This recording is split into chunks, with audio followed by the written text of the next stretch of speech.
Bonjour la famille, bienvenue sur Masolo Kimbang TV. Suivez-nous sur YouTube et tapez Masolo Kimbang TV.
Pika tokubike no moko twavana tata nzambi kyambote munkumbwa se ye mwane tata mwanda velela munkumbwa se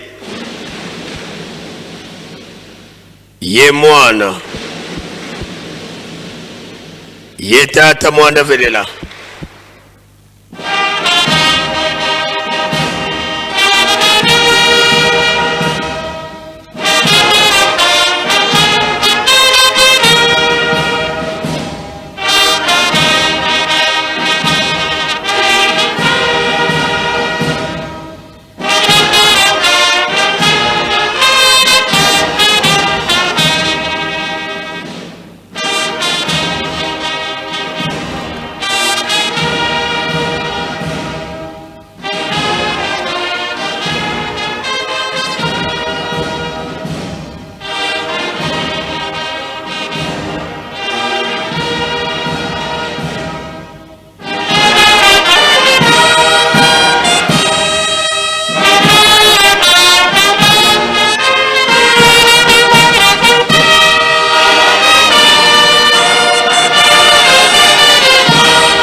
tulendile kutovana sedeto wanzambe to tata mwanda velela beto bana bakutukulombela bakafulu watusikilikisa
Tusamba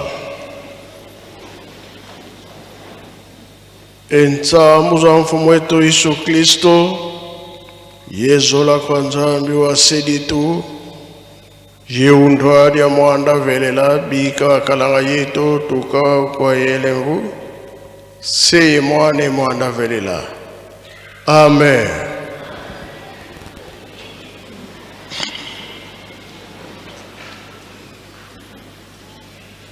Nakomba tata mwana pe tata Molimo Santo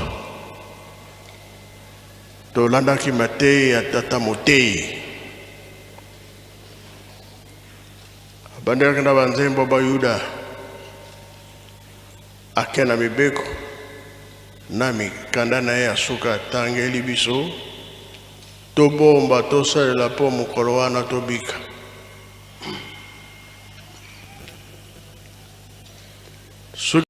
toujours ba chapitre toujours koloba mingi pona Yerusalemi tolakisi ke tozali bana mapamboli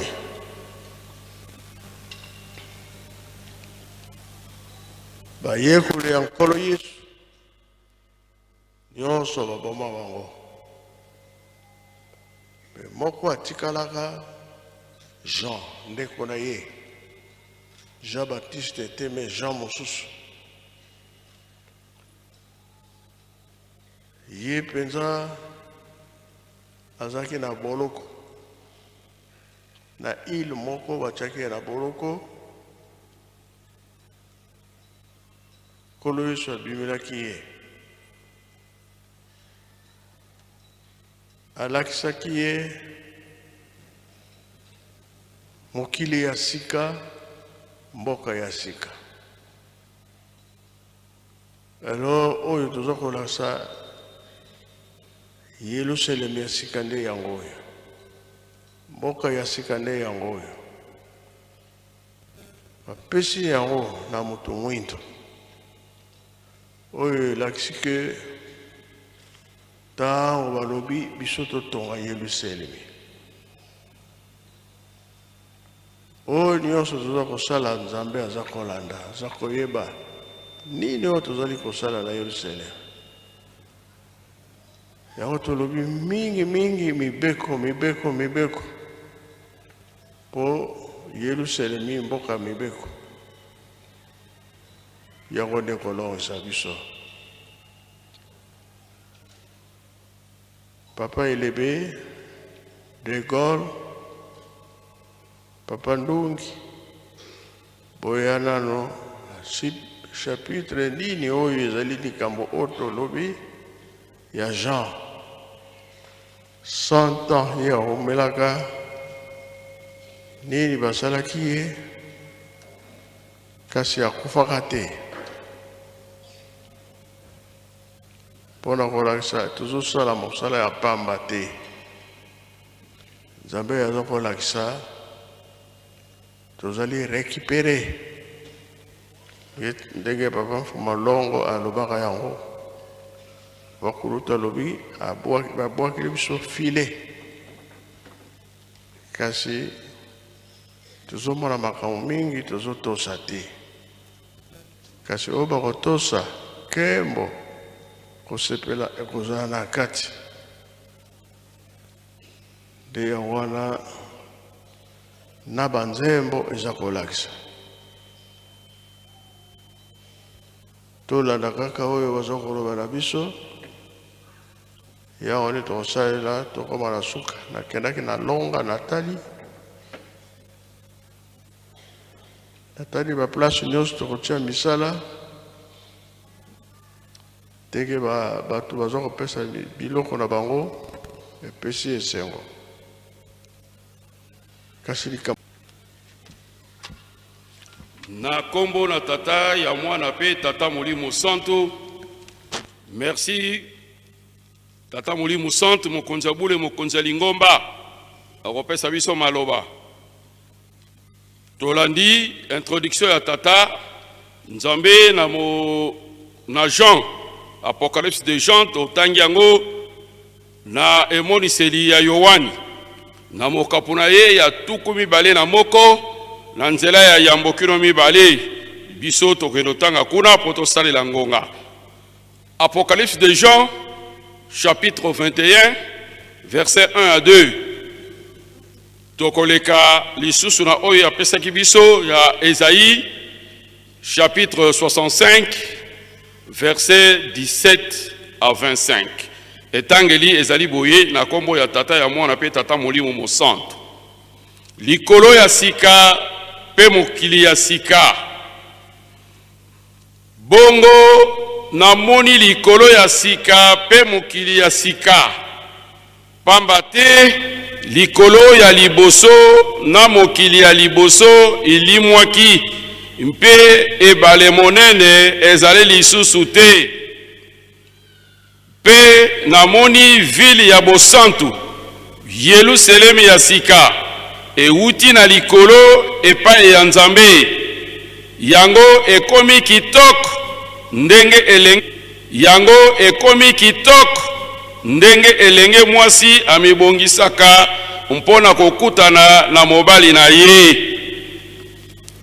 Toleka kuna kotanga poto gadie ton toleki na Esaïe chapitre 65 verset 17 tokei tina 25 likolo ya sika mokili ya sika ya solo nakosala likolo ya sika pe mokili ya sika bato bakokanisa lisusu makambo ya kala te kutu bakosepela mpona makambo na kosala bakoganga na esengo bakolemba te nakokomisa Yerusalemi mboka ya esengo nakosala ete bato na yango basepela ngai pe nakozala na esengo mpona Yerusalemi nakozala kosepela mpona bato na ngai epai na bango moto moko te akolela lisusu mpe akoganga na pasi lisusu te bana mike bakozala kokufa lisusu te bamikolo nyonso bakozala kaka kokoma na kimobange kokufa na mbula nkama moko ekozala kokufa ya elenge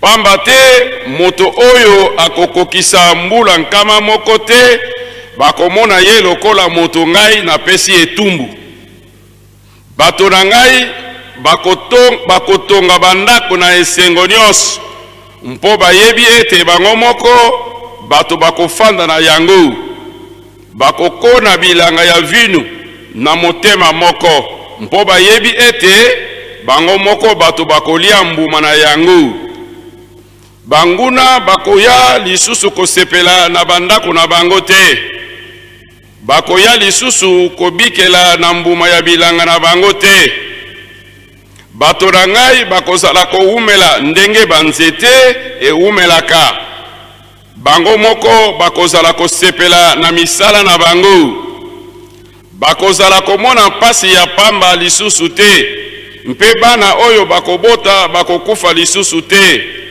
pamba te bakozala bato na ngai nakozala kobenisa bango na bana na bango nakopesa bango eyano liboso ete babenga ngai tango bakosilisa nano mabondeli te nakokokisa yango mbwa ya zamba na mwana meme bakobanda kolia esika moko tambo na ngombe bakobanda kolia matiti ndenge moko nyoka ekobanda kolia bobele poussière bakosala mabe te to mobulu na ngomba na ngai ya bosantu na kombo na tata na mwana pe tata molimo santu na kombo na tata na mwana pe tata molimo santu totangi mokanda ya Apocalypse na chapitre 21 verset 1 totangi pe Esaïe 65 verset 17 à 25 batata bababa tosangisi bikadala moso malaboko topesi commentaire po ngonga ezali lisusu te awa bazali kolakisa biso ete likolo ya sika pe mokili ya sika ekotongama oyo Jean amonaki na esanga Patmos ekokita awa na se mpe ekotongama mpamba te kuna na kati kolela ekozala lisusu te bato nyonso bakozala na esengo mpo te Nzambe ye moko akozala motambwisi na bango Yelusalemi ya sika yango tozali koluka mpo te tolokalize yango mpe tokonfirme yango te yango oyo biso tovandi batata bamama soki totangi na mokanda ya Genèse na chapitre 2 verset 10 à 14 kuna bazali kobetela biso lisolo ete Nzambe asalaki Eden ezalaki etando monene kuna na kati ya paradis wana ezalaki na ebale moko oyo ezali kokita mai nango esika ezali kokiteka bwani na bibale mine kaka ye moko Nzambe alaki ete Yelusalemi ekoya ekokita Yelusalemi wana yango nde ekozala mboka na Nzambe esika bato bakofanda na ye elongo kuna na Yelusalemi ya sika kokota ekozala polele butu na moi bato bakokota bato bakozala kuna na esengo bato bakolia bakomela bakobosa na mpasi nyonso ya kala nzete ya bomoi pe mai ya bomoi ekozala kuna soko tanya ngorso na Yelusalemi na Apocalypse 21 okomona makambo nyonso ezali kuna batata ba mama Eden babi nzete mai ezali kokita ezali kokabona na biteli mine eteli mai ya liboso babengi yango pichon pichon eli koba mbongwana changement batata ba mama mai wana pichon ezalaki kotambola na direction ya mboka ya Avila mboka ya Avila ezali kombo ya mwana ya Kush Kush azali mwana ya Kam aza mwana ya Noé toyebi ete bango bazaki bato mwindo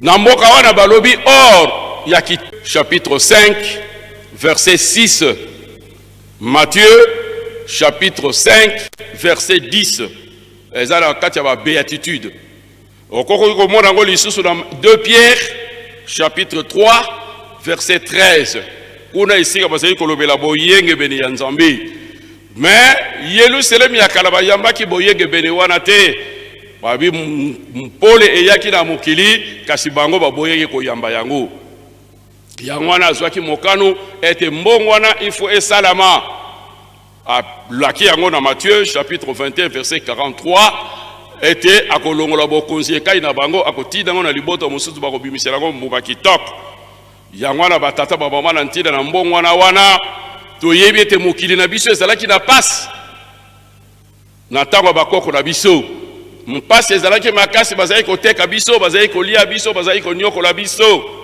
kasi ntango tokomaki na le 12 septembre na 1887 ezalaki mbotama ya papa Simon Kimbangu awa na mboka oyo tovandi na mboka Nkamba mosala wana esilaki à travers le monde koteka ya moto mwindo ezalaki lisusu te tika boye tango ye papa Simon Kimbangu oyo abotamaki na 1887 tango abandi mosala na ye a confirmé mbongwana wana to changement na liloba na ye ete mwindo akokoma mundele mundele akokoma mwindu. Batata ba mama likamwana yango de tozali ko vivre yango lelo biso mo tozali ko mona yango. Pasteur Genix na Ngombelu Tete avant alongwa alobi na bato na bango ete mikolo koya mama akokoma mwana, mwana akokoma mama. Toyebi Ngombelu Tete ezalaki centre monene na ntango wana epai na bango nkamba ezalaki mboka muke. Belelo tozali komona lolenge nini yango ezali na kati na biso.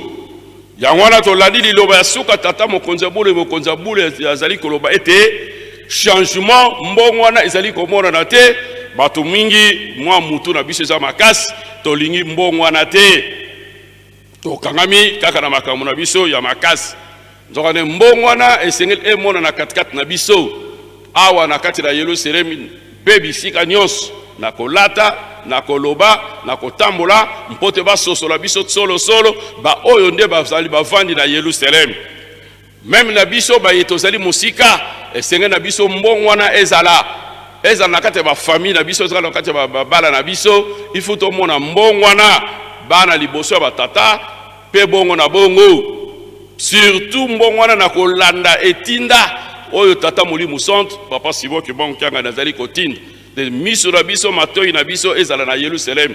Soki epai yo ozali kotambola bongo solo mbongo wana ekomona na pona ntina na ba oyo bazali kotala biso na musika.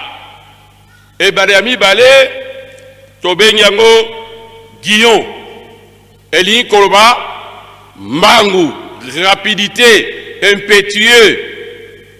Batata ba mama musalo to vandeli awa yo na ngai lelo ministère oyo salaki 5 mois seulement mpo ete musala oyo ekatisa ba frontière ekende musika bipai na bipai de salaki kaka 5 mois.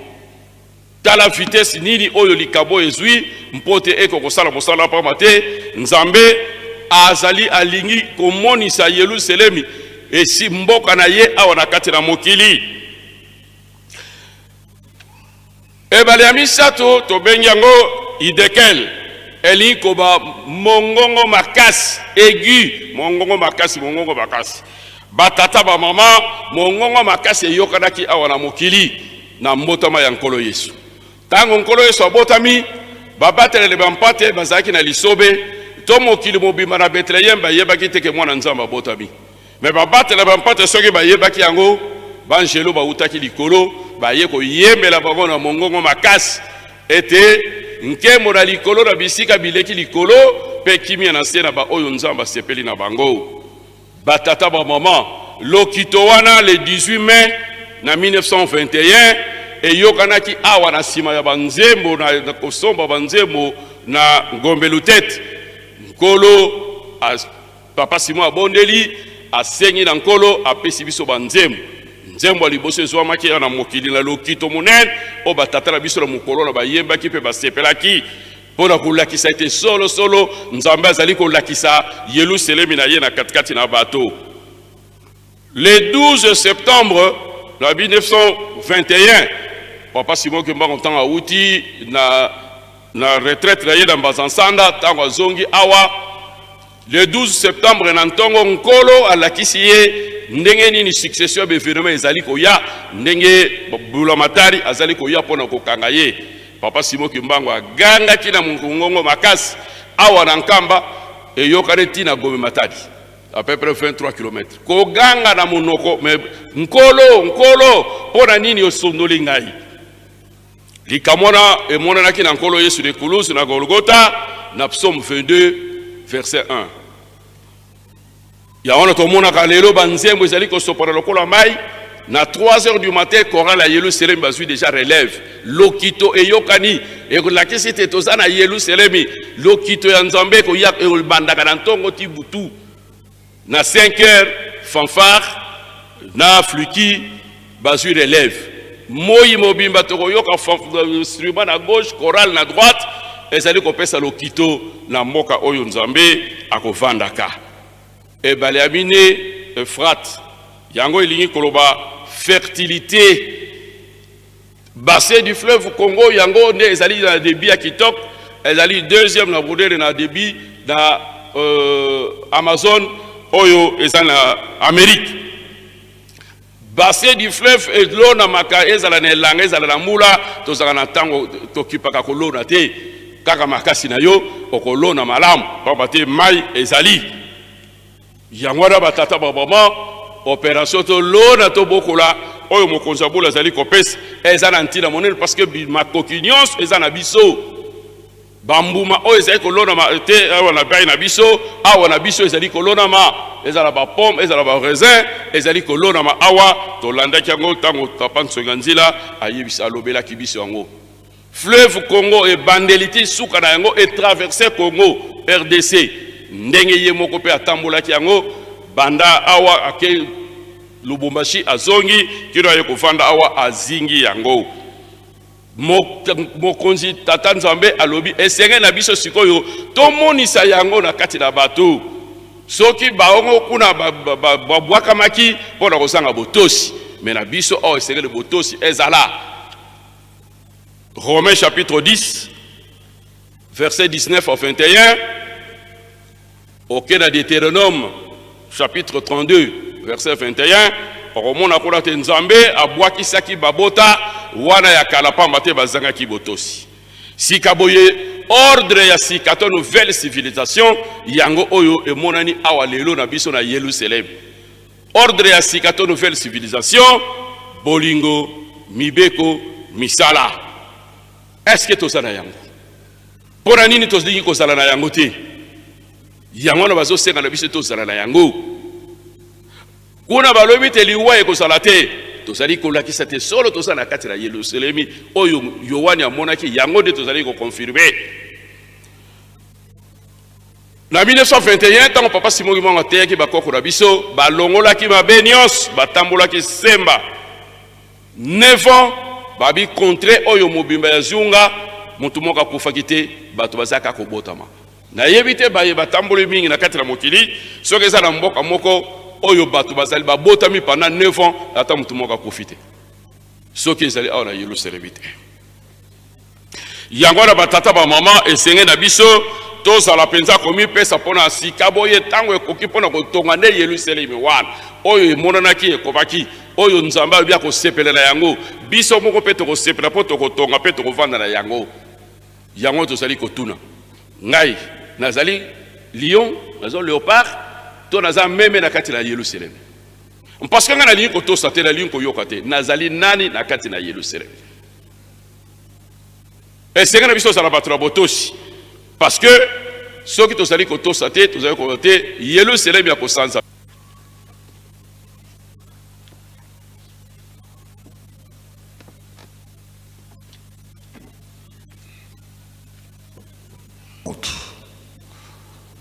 solo moto solo Nzambe kati na batu kolo na biso Yesu Kristo esakola maka ete Nzambe akozala elongo na batu Emmanuel ekokisami batata ba mama wana totalango na Jean chapitre 1 verset 1 ezali kolakisa na biso ete Nzambe na makambo nyonso avant ezalaka liloba ezalaka promesse Nzambe soki apesi elaka senzela na yango mpo ekokokisama avant ezalaka liloba ezalaka promesse et puis ekokisami pe maman tozali kolanda Ange Gabriel alobi na yabi rien n'est impossible pa na Nzambe likambo moko ya passe et pa na Nzambe ezalaka te tango kaka okiti na se kaka na Luc chapitre 1 verset 45 na sepelaka mingi na esika wana eza ba chapitre ya moko papa za kopesa na biso na verset 45 Mama Elisabeth alobi esengo na oya yokaki liloba na Nzambe mpe andimelaki yango mpe ekokisami pona nini kolo Yesu aza na libumu ye pe mama Elisabeth pe azali na libumu nani akokaki kokanisi oyo elaka te akosala pe na yo eloko moko te Parce qu'avant, ils allaient du loba. Batata ba maman, tant on a vu ce zali ko kene to yebi. Toko kamata Yerusalem na sika. Et sika nini na kati na Bible et sakola miete Yerusalem na ngone biso to zali na nkamba esengela ki etongama ne sika nini. Prophète Ésaïe, dans Ésaïe chapitre 18 et 19. Soko kamati yango na Ésaïe chapitre 18, verset 1 à 2, vous pouvez prolonger jusqu'à 7. Tokoloba likamouana. Balobi mokili yango ezali traversé par ezali nakati na wama est traversé par des fleuves. Au-delà de fleuve de l'Éthiopie, au-delà de l'Éthiopie, c'est-à-dire Mokilina Baindo. Les géographes certifient qu'au-delà des fleuves de l'Éthiopie, Ezalinde Mabelo Yubazako Benga, royaume de Congo. Au-delà des fleuves de l'Éthiopie. Soko Kamatika Kamboka Nabiso RDC, il y a le fleuve Siloango, il y a le fleuve Similiki, il y a le grand fleuve, le fleuve Congo. Le bassin hydrographique du fleuve Congo est le plus important en Afrique. Deuxième au monde, effectivement, après Amazon. Amazon, c'est en Amérique. Donc, Mokili Yango, géographiquement Yango. Et le prophète Sophonie, chapitre 3, verset 10, à Lobi, au-delà des fleuves de l'Éthiopie, mes adorateurs, Basambelina solo nanzambe bakomonana au-delà des fleuves de l'Éthiopie, c'est-à-dire Mokiloyo, Basambelina solo au-delà des fleuves de l'Éthiopie, donc Mokili Oyo, ya Congo. Mokili Oyo, ya Congo. Et qu'on a dans Apocalypse, chapitre 11, verset 1, qu'on a balobi, mesurer temple, basale ko mesurer temple, et basale ko mesurer, basale pe ko tanga, nombre des adorateurs, nakati ya Yerusalem na sika, mituna, soko komo na yo, et isali nakati na buku na bomo, na ba oyo, batangami nakati na Yerusalem na sika. Yerusalem yango pe et utaki na likolo ekiti tozali kotonga. Mais attention, Moïse a pesi biso précision dans Deutéronome chapitre 29 verset 29 alobi ma ezali ya kobombama ezali ya Nzambe. Ce qui est caché appartient à Dieu, mais ce qui est révélé nous appartient à nous, à nos enfants à perpétuité. Donc, ce qu'on balobi révélation d'Enge Tata Mokondiaboule a appelé révélation de Saint Jean. Ce qui balobi révélation, ce qui est révélé, ezali makamo epesa meribiso et koko kisama awanas. Non, mutumuso soyez ko bénéficier nango te et la kisiete biso ne bato mwindu pour biso nde tozalaki ko salela ne bondele. Mondele akokabata yo lokola ndenge salaki à l'époque de Léopold ou bien de l'esclavagiste. Tonneau, ce qu'on remplit tonneau, il y a caoutchouc, il faut bakata yo maboko. Bon mengo nyonso salaki ko salama, ils ko kene pas dans la mindela bi et ko sala le sous bongo te. Boko tonga bandako, bino moko boko sala na kata bandako wana. Boko lona bilanga bino moko boko lia yango. Moto akoya le sous ko tongisa bino te. Baoui bazalé kokena esclave qu'on a en Amérique durée de vie c'était plus au kalamaka monzamba salé biso biso nde bato mwindu alobia ko pangwisa biso li na miso na biso batata wa mama tokozala libota na esengo ndenge papa kisolokela alobaki boko sepela makaka ya mino na neko fongwama mais ekozala boko sepela boko bana ko mituna ndenge pe banzem est-ce que kaka biso yo vraiment Kakabisoyo. Hein? Batata ba maman, moi histoire bouquet. Boyebi que ndenge komami kuna na Ésaïe chapitre 18, le pays où ezali na ba fleuve et belé. Chapitre 18, le pays où ezali na ba fleuve et belé. Le premier ambassadeur du royaume des Congo à Vatican, au Saint-Siège, c'était un Congo. Komonaye Antonio Emmanuel Vunda. Komonaye Ntsakuza Vunda, précisément. Antonio Emmanuel Ntsakuza Vunda. Ntsaku Avunda, Ntsaku Navunda. C'est le premier ambassadeur Congo. Atambolaki kouta Congo awa. Te kuna na Vatican na kati ne bale. Balobi kuna na Isaïe chapitre 8. Bino nde bozali kotambolaka na kati ne bale komona ka passe bozonga na bayambi yepe tata wana awumelaki te tellement amonaki pasi na ba maswa na ba mopepe. Il n'est pas resté longtemps. Il a présenté ses lettres de créance na pape Paul V. Awumelaki te, il est mort le 6 janvier 1608.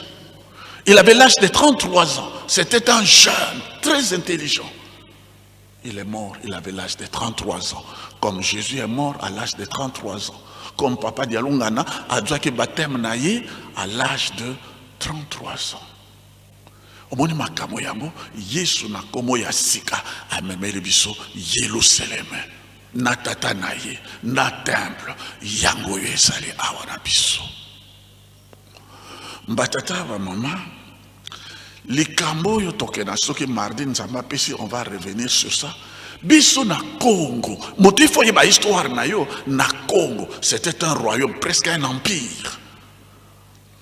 Na fondation ya royaume basalaki libanga wana bengango tadi d'antidi kwa ba wendre yango libanga wana ba mindele bazwaki yango le 15 novembre 1500 bakenaki nango na poto. Maintenant Nzambe azongiseli biso libanga oyo, libanga ya bomoy, libanga ya bomoy. Nzambe alobi yango na Ésaïe chapitre 28 verset 16. Nzambe azongiseli biso tata kimbangu aye epai na biso yangwana na Yerusalem na sika pona kolakisa no siki nde Yerusalem na sika. Chaque matin soko batata ba gagner to ba mama ba gagner tadi de angolo Nzambe aye kotiela biso libanga we ezali ya bomo alobi oya kotiela ye motema, kotia motema akoyokisa masoni te. Soki tokotia motema na biso na papa kimbangu tokoyokisa masoni te, tokokima pete, tokozala bato na esengo, libota na esengo. Nzambe akosaka te batunaki nkolo Yesu ekozala wapi, alobi esika ebembe ekozala awa na Yerusalem nzoto na papa kimbangu. Voilà tokoki kodévelopper yango esika mosusu te awa na nkamba sepela. Papa Mpanzu, Papa Diangenda, suivez-moi très bien. Papa Diangenda muto alatisaki ye koti ya surveillant. Alatisaki ye koti ya surveillant. Akamati e koti epa ya Papa Nkalambote, le premier responsable akamati e koti. Papa Nkalambote pe sanga e koti. Papa pese e koti. Alatisi Papa Mpanzu e koti. Okomi surveillant. Batata ba mama. Papa Mpanzu n'avait jamais pensé un seul instant qu'il y a cause la bokonzi, il y a des surveillants, il y a beaucoup de bobimba. Balatisaki ekoti na Kinshasa na monkoto kuna balatisi kaka ekoti. Asali mosala ni malgré preuve ekimpi côté na mois ya novembre oyo. Biso batuto zalaka na souci ya histoire. Il faut zalaka pe na souci ya histoire batata ba maman. Tango papa mokonzi abule papa Simon Kimbangu kianga balobaka nkoko azalaka mwana mibale nkoko moko kisina bilaka. Tango papa mokonzi abule papa Simon Kimbangu kianga azo pesa drapeau ya commandement ya ba surveillant nyonso to na kati na mokili na papa Panzo. J'avais des larmes aux yeux. Qui pouvait croire que motoyo ba latisaki ekoti il y a plus de 40 ans na papa Diangenda na kobota en 1918 alobi na kobota en 1951. Qui pouvait croire que motoyo akokaki kokoma patron ba surveillant nyonso le kunda mfomo. Gardez-vous. Qui pouvait croire? Sala mosala na nzambe na solo oko sepela oko loba ngai kakoyo. Oui, yo kaka. Deuxième exemple. Deuxième exemple. Batata ba mama. Nzambe akosaka te.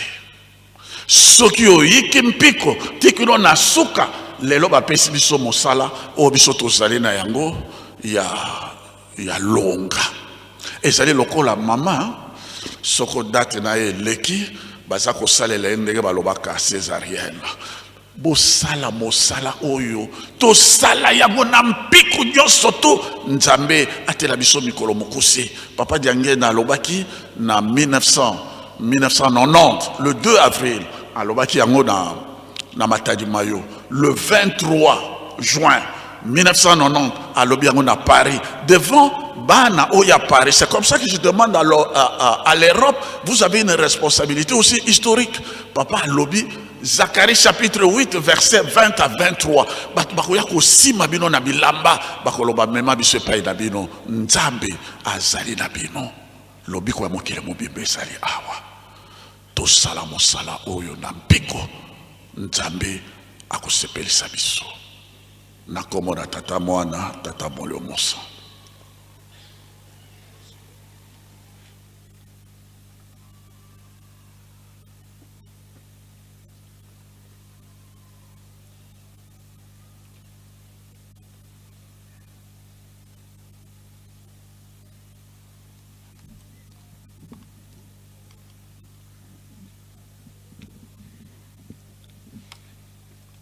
Na kombo na tata na mwana pe tata molimo mosantu.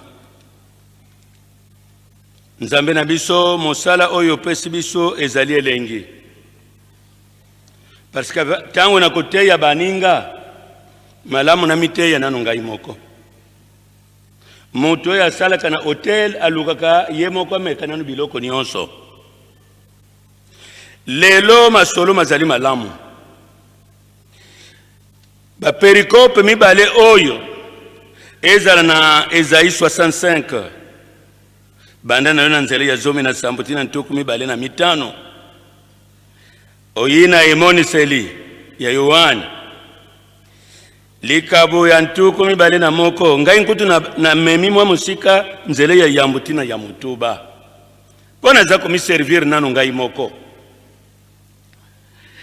Na kombo na tata na mwana pe molimo mosantu esenga na biso ba croyant kimbangiste ete ba chapitre oyo soki totangi yango malamu ekobakisa boyambi ekobakisa kondima kenzoka nde ba promesse ya malamu eza na kati na Bible nzala ekozala lisusu te.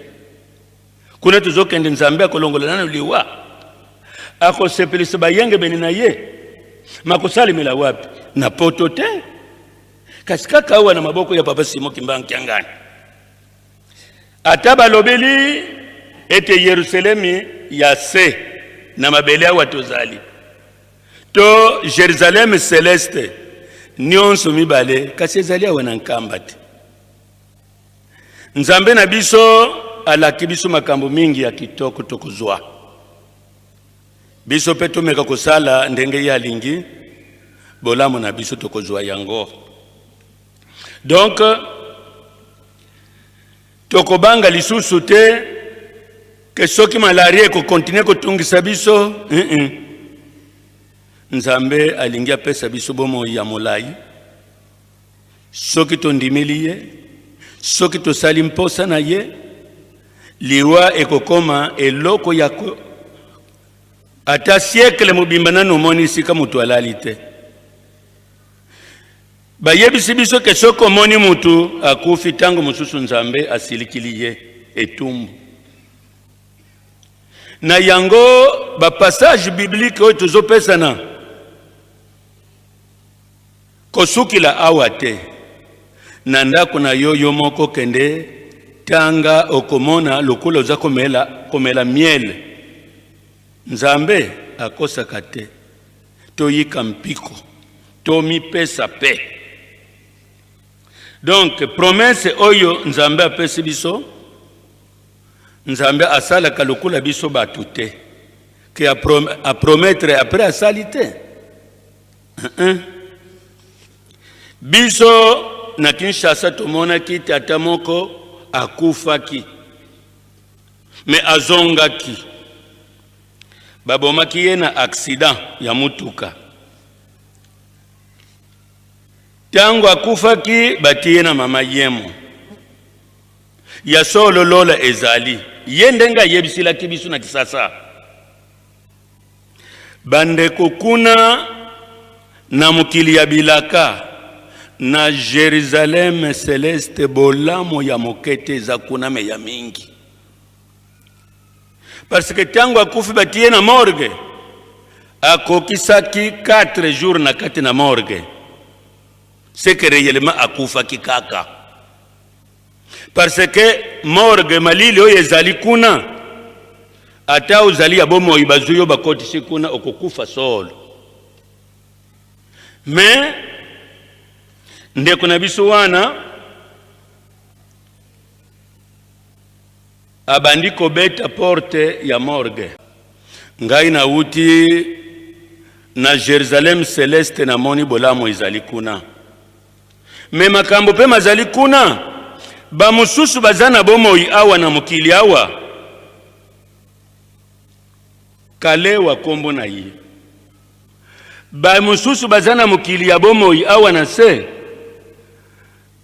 ba sozi na bango banzoto na bango mususu ezali na basheni bazali ya kokangama baza kolela butu na moyo awa nanu akufite me kuna deja azali na boloko. Ba mama batata bolamo eza koya 1000 ans ozana yona bomoi. Biso toyoki mwana mobali oyo ko regrete pona nini bazongi singa na papa ya ngende. Tango pe ayaki effectivement ayebisi papa tala mabe usalinga ozongi singa yawa azalaki mwana classe na ipene accident akufi sur place baikeko tia na morgue. Biso baitozali pene ya tata molimo musantu bolamo oyo tozali koluka ekokende musika te kaka na maboko na biso ngai na yo. Nkamba yango oyo esika evandi Jerusalem terrestre na celeste. Soki ozongi na ndako otanga les 2 péricopes. Na yango na landi baninga pe bayebisi biso ke mabe nde totika. Tata na biso alingi biso mingi tata molimo mosantu. Soki apesi biso ba passage clé ya boye tokomona bolamu. Tondi milaye misala zali kotinda biso tosala. Nalandi quand même papa révérend Elebe atali boboto bonzambe na biso. Azali kolobela mokonzi ya sasa hivi ya bagauche. Tokokiki kozala na elikiate vu son poids d'âge. Que papa koko zwa muto ya pe se charge ya monene boye. Et mais papa sali yango. Donc soki papa pesi biso mosala to sala yango ya malamu. Parce que même na pericope oto tangi ya Yohani ya monaki que réellement mokili ya sika ikitaki lola pe ya sika ikitaki kuna na se akeko bakisa ete bondi mila po makambo oyo mazali penza ya solo. Donc na mokuse biso nde tobongo la motema kobongola motema ezali terme monene na théologie. Verbe metano yei ni kobongola motema. Metano yete garegi ken ebasele ya tuteo. Soki tobongoli motema tokomona bokonzi ya Nzambe na biso yeoi.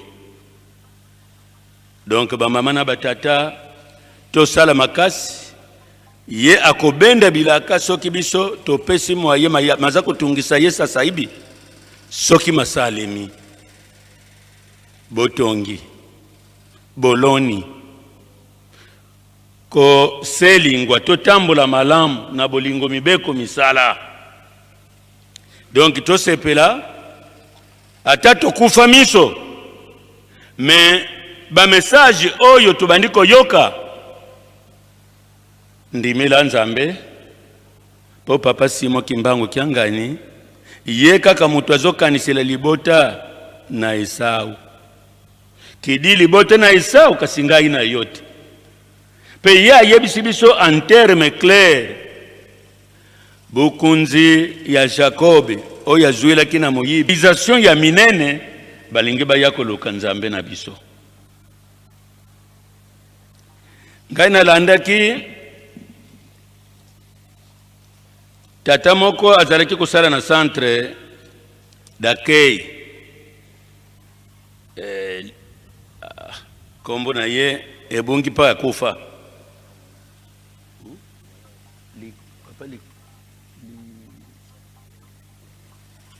ekoya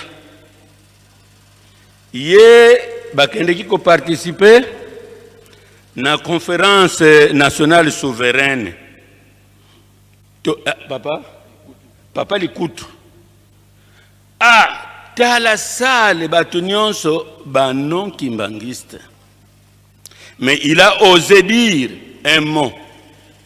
Ya lobiboye mais makambu ya kobongisa pe mokili na biso to banda pe kala tango nini kasi tokotia nano kombo ya papa Simo Kimbangu en avance to pesa lukumu na kombo oyo ba uolola kiye okende kotanga passage biblique oyo na ndako na yo okomona kabaka tia ba promesse Nzambe mutu azako pesa bisu yango. Merci tika tomikaba na maboko na Nzambe na biso tolongola bomoto tosala oyo elingi Nzambe na biso tozala bamumbu na ye wana tokolongisa mambangu okombo na tata na mwana pe tata Mulimo Santo.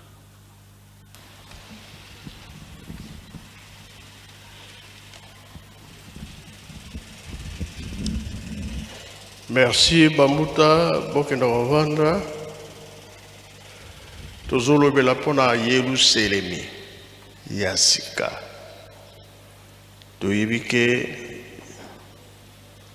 Toyebi makambo mingi ya Yerusalemi Yasika ndenge yango ebandelaki. Ndenge nkolo Yesu asololaki na Jean ndenge ekomelaki awa tozala bato bayebi histoire. Kasi tolobi mardi ne to continuer pour les recueillis. Na sengi na koreki mboka ya sika mokili ya sika nzembo boyemba sikila kwa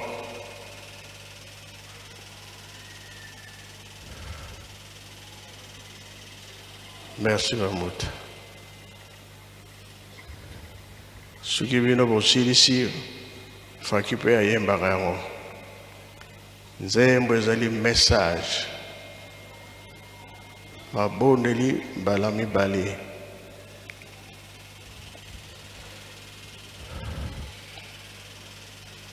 elasike message Nzambe si atinda kala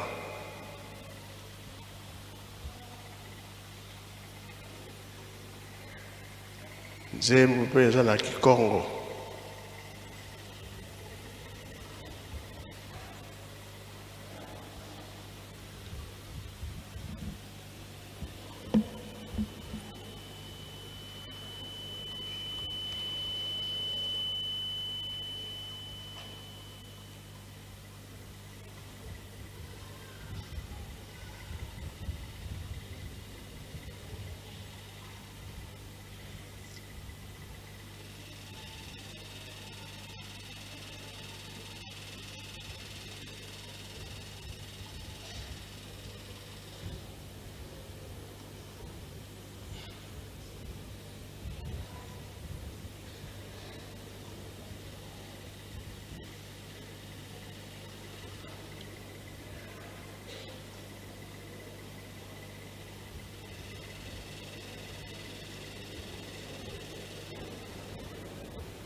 bakibeta na yo namoni bamama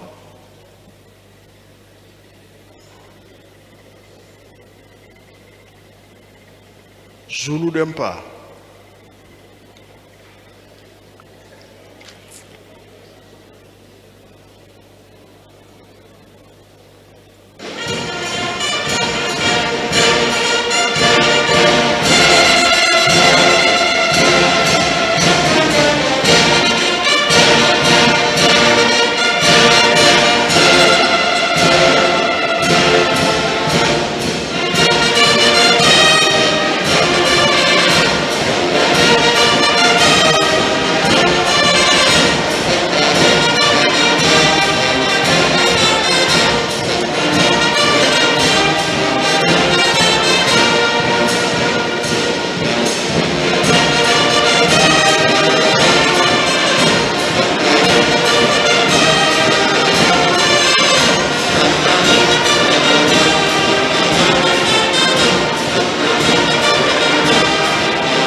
ezokolakisa ke likambo oyo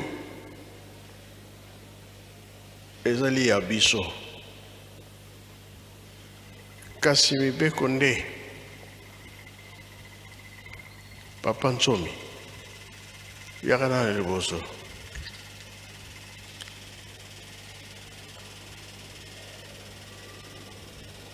Papa Nsomi aza koya tuzosenga nde mibeko na église. Papa uti Kinshasa azokende Brazzaville bato bayaki koyamba ye na biti ebele miziki ezobeta ntango miziki ezobeta bato bazosala defile bamindele batali bayebisi papa mvuma longo miziki na yo ezala bibeko kasi bato oyo bakobebisa bagene oyo nayebi te bagene basalaki nini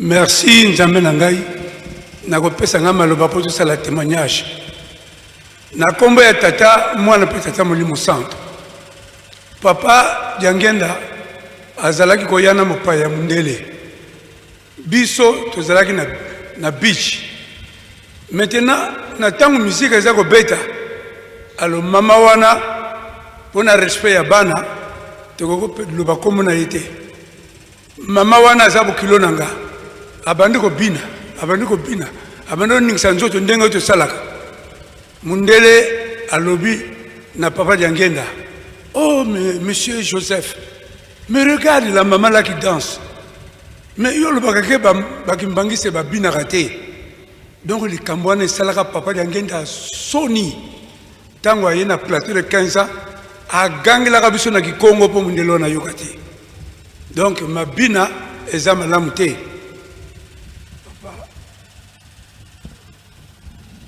Merci. Quel est l'aérovane? Merci. Ce qui te l'oublie les lois toujours mon défilé zo bon asuste ba danse manière ya kotambola ya malamu eza asuste ya lukutabe ya solo ezala bana mibali ezala bana basi ai bato bakopesa biso esheke nde bango wana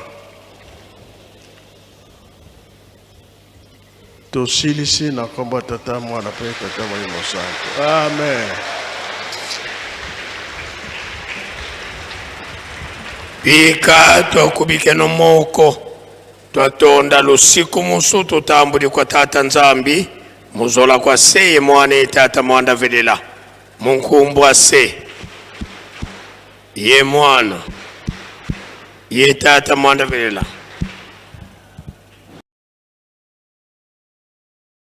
Bonjour la famille, bienvenue sur Masolo Kimbang TV.